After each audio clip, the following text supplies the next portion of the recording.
Welcome to another great segment brought to you by Freeman CPA and Atlanta Business Accountants. So here goes another great treat for you guys, but you're gonna have to stay tuned. I'm gonna make this part of the code simple to understand. And the reason we're gonna go into more detail before we dive into rental real estate is because I want everybody to understand why our tax code is so complex. What makes it so complex? What's the history behind the complexity? Because things don't become complex just on a whim. And it's important to understand that we're not the only ones that have these types of laws. Even though our tax system is one of the most complex tax systems in the world, in most of the Western world, they have a similar system in place when dealing with rental activity. All right, so let's dive in a bit and discuss Section 469 and its history. So again, whenever I'm speaking about sections, I'm referring to sections within the Internal Revenue Code, basically tax law. And so when they came out with Section 469, they were basically trying to limit losses. Why? Well, if we look at the history, basically, you know, whenever there's something out there that's brought into law, there's always going to be somebody or a group of individuals, whether they're tax professionals or individuals that work with tax professionals, that will try to circumvent the system and will manipulate it in such a way that will create great losses of revenue for the IRS, and hence, basically going around the system and in a way not technically breaking the law, but going around it and creating a path for new legislation. Okay, so let's talk about loss limitations under Internal Revenue Code Section 469. That was basically this section of the code was born from the Tax Reform Act of 1986. This was a major overhaul. This is sort of similar to what we've experienced in 2018 with a major overhaul for businesses. But so what are loss limitations? So when they first came out with loss limitations, back in 1954, they were really designed for partnerships and S corporations under Subchapter K for partnerships, and that was 1954, and Subchapter S followed in 1958 for the S corporations. So what did they say? They said, well, you cannot take losses and deduct them if you do not have basis. So that was very simple, as like a first hurdle. And what does basis mean? And I've covered it in other videos. I'll link it for you guys down in the description below. But what it meant was, if I put money into a business or if I profited, that's my basis. So if I put $1,000 into a business from my own capital, from taxed money, right? So I had to earn the money and it was taxed somewhere. Now I put it into a business, it's capital, it's already after tax.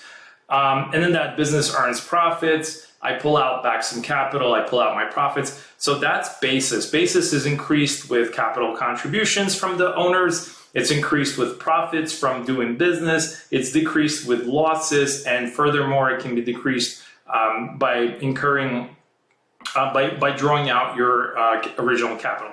All right, so that's basis. So of course, when this happened, that was a big hurdle. And so from 1954, when this first came out, all the way through 1976, there's about 22 years worth of time. And so taxpayers started to basically abuse the system because there was only one hurdle to pass. And what was born was basically tax shelters. And what was happening was people were creating losses without any kind of economic substance behind those losses. And they were basically being able to circumvent the system and creating tax shelters in that way. In other words, I don't know exactly how they were creating fictitious losses that they weren't entitled to, but that's basically what was happening. And eventually the IRS caught up to it.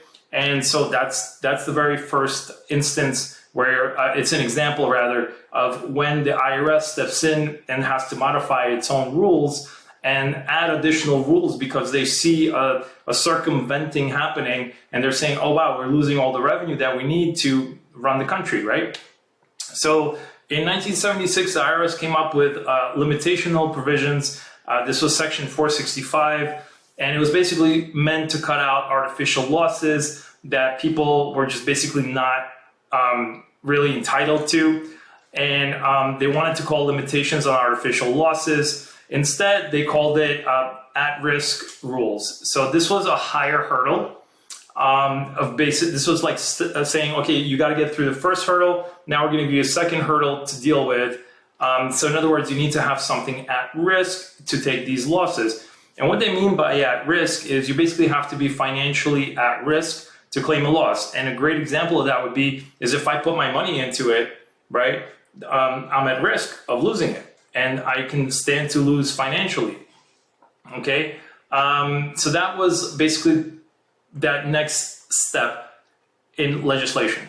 Okay, another example would of course be recourse debt, which one is to be personally liable for these debts, so therefore at risk and therefore eligible to claim losses. So these, what is a recourse debt? A debt that is recourse is a debt like a credit card where they will actually go after you personally, even if the business were to close, to collect on the debt. So that, therefore, I would still lose financially. So even though I didn't put money into the business, I can still, because I'm borrowing money from the business and putting it into the business, I can still be on the hook financially and stand to lose financially.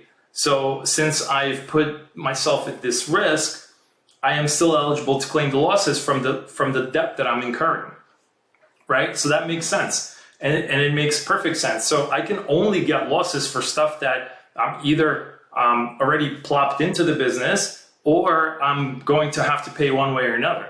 So in other words, you cannot take losses that just come out from paper losses that don't exist, fictitious losses. So I can understand, and hopefully now you can see how laws evolve and why we have these complexities. And that's really the main point here, is to dive a little bit deeper than just give you the basics, because I want you to understand where exactly the laws come from. And they're not these evil, malicious laws that are meant to just make everybody confused and hire accountants or what have you. No, they're actually there for a specific purpose, and they evolved from malicious acts by taxpayers. So in a way, it's a defensive action.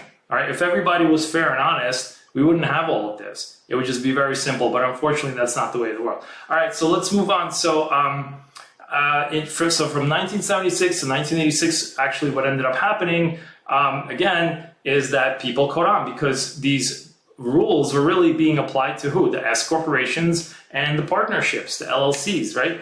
Or rather, back then it was probably not even LLCs, because nobody have heard of LLCs until I think the 90s. Only like 2 states, Wyoming was the first state and Florida was the second state to have actual LLCs, and before that it was limited partnerships.